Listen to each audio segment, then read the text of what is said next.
Bismillahirrahmanirrahim. Assalamualaikum warahmatullahi wabarakatuh. Perkenalkan, nama saya Zahdini Mulyana Fadilah dari Universitas Muhammadiyah Purworejo, Prodi PGSD semester 1 kelas A dengan NIM 2021800019. Pada kesempatan kali ini saya akan menjelaskan mengenai peta konsep dengan materi berbagai fungsi pada tumbuhan. Pada materi kali ini terbagi menjadi 3 kegiatan pembelajaran.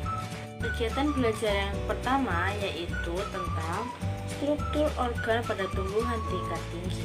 Yang kedua mengenai reproduksi, dan yang terakhir mengenai transport dan perpindahan materi. Untuk kelanjutannya simak video berikutnya.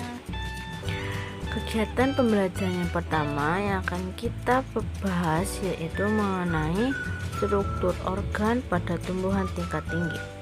Struktur organ pada tumbuhan tingkat tinggi ini dibagi menjadi 2, ada jaringan tumbuhan dan organ tumbuhan.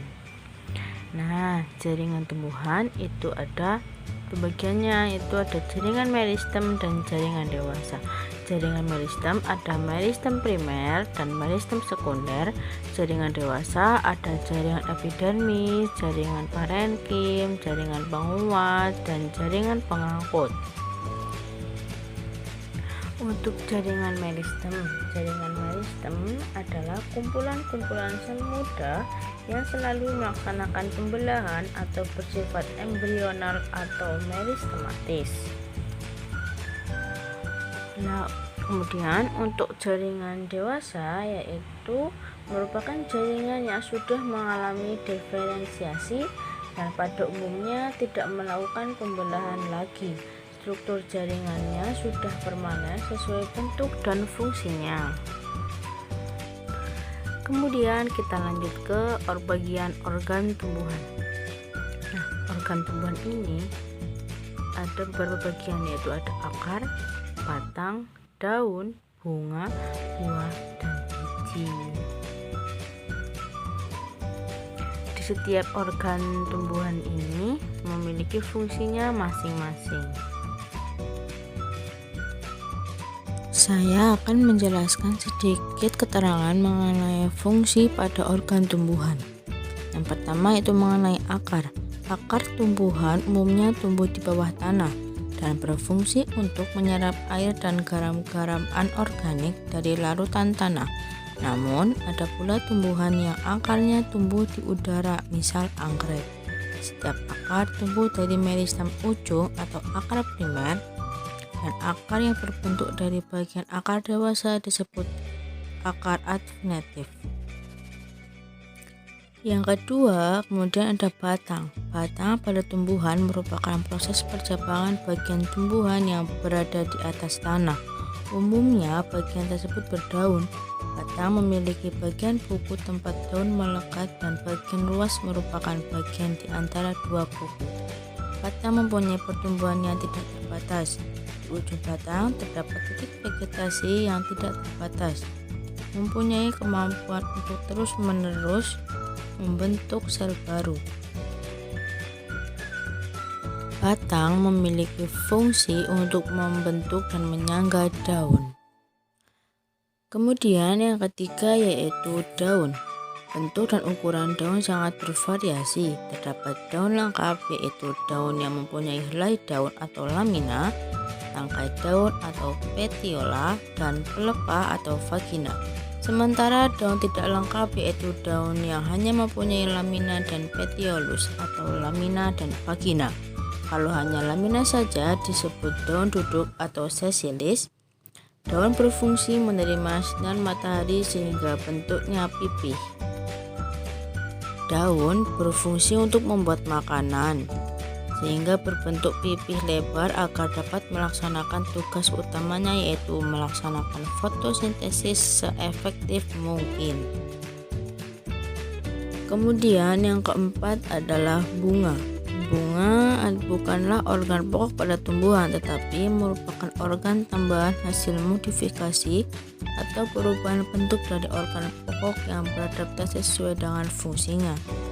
Bunga merupakan organ untuk berkembang biak dalam tumbuhan Angiospermae dan Gymnospermae, disebut juga strobilus.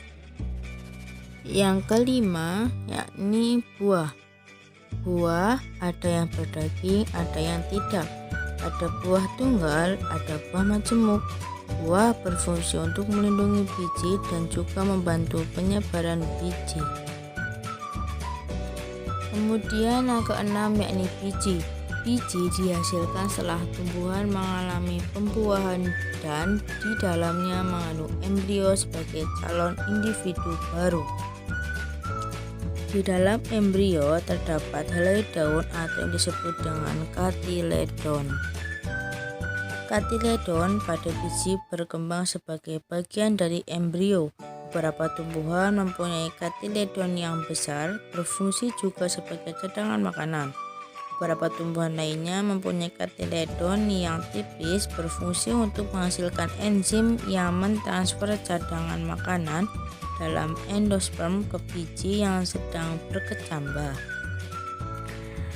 Oke, kemudian kita lanjut ke kegiatan pembelajaran yang kedua mengenai reproduksi. Reproduksi dibagi menjadi dua, yaitu reproduksi secara generatif atau seksual, kemudian reproduksi secara vegetatif atau aseksual.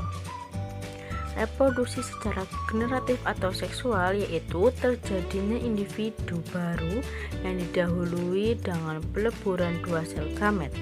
Peristiwa ini disebut pembuahan. Pada tumbuhan berbiji didahului proses penyerbukan. Kemudian untuk reproduksi secara vegetatif atau aseksual dibagi menjadi dua. Ada reproduksi tumbuhan pada tingkat rendah dan reproduksi tumbuhan pada tingkat tinggi. Untuk pada tumbuhan tingkat rendah itu berlangsung secara membelah diri, membuat tunas, dan pembentukan spora. Untuk tumbuhan pada tingkat tinggi yaitu pembentukan tunas, rizoma, umbi batang, umbi lapis, geragi, tunas adventatif, mencangkok, menempel, merunduk, menyambung, dan menyetek. Oke, kita lanjut ke kegiatan pembelajaran yang ketiga mengenai transport dan perpindahan materi. Itu ada sistem transport. Sistem transport melibatkan beberapa proses yang saling berhubungan, di antaranya proses penyerapan atau absorpsi, proses pengangkutan dan sirkulasi, proses pemindahan atau translokasi, dan proses pengeluaran air atau eliminasi. Transportasi dibagi menjadi dua, ada transportasi ekstravaskuler dan transportasi intravaskuler. Yang pertama yaitu mengenai transportasi ekstravaskuler, yaitu proses pengangkutan bahan-bahan yang terjadi di luar berkas pembuluh.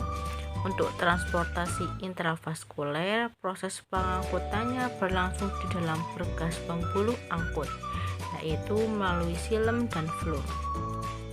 Kemudian yang terakhir yaitu mengenai perpindahan materi. Perpindahan materi yaitu mekanisme perpindahan materi atau bahan makanan pada tumbuhan diawali dengan proses penyerapan. Penyerapan zat hara, air, atau ion-ion terjadi melalui proses difusi, osmosis, inhibisi, dan transfer aktif. Sekian yang dapat saya sampaikan, kurang lebihnya